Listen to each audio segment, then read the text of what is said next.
যে আমার দাদি নানীরা পারিবারিক জীবনে যতটা সুখী ছিল, এখন আমাদের স্ত্রী আমাদের মেয়েরা ততটা সুখী না। অথচ তাদের তাদের এত বেশি শাড়ি চুড়ি, এত বেশি সাজগোজ, এত বেশি সুখ সমৃদ্ধির উপকরণ ছিল না আজকের মেয়েদের যতটা আছে। পারিবারিক শান্তি তখন যতটা ছিল এখন তার ধারে কাছেও নেই। এর অন্যতম কারণ হলো এটি যে আমরা পশ্চিমা অপসংস্কৃতির ছোঁয়ায় পড়ে শয়তান আমাদেরকে অতিরিক্ত স্বাধীনতার নাম দিয়া আমাদেরকে বলগাহীন স্বাধীনতার পথে নিয়ে গেছে, যেটা আমাদের ধ্বংস ডেকে এনেছে। এজন্য একজন গার্ডিয়ান, একজন অভিভাবক পরিবারে থাকতে হবে, তাকে মানতে হবে।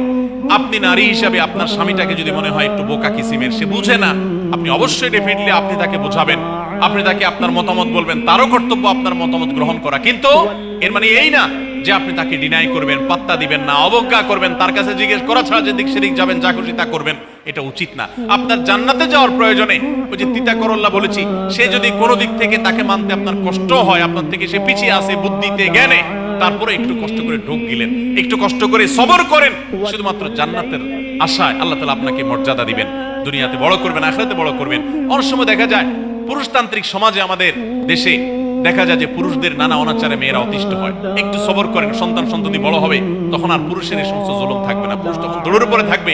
এই বাস্তবতা আমরা প্রত্যেকটা মানুষ উপলব্ধি করার কথা। অতএব মেয়েদের, মুসলিম নারীদের অত্যন্ত গুরুত্বপূর্ণ আরেকটি বিষয় হলো 4 নম্বর যেটি বললাম, স্বামীর আনুগত্য করা।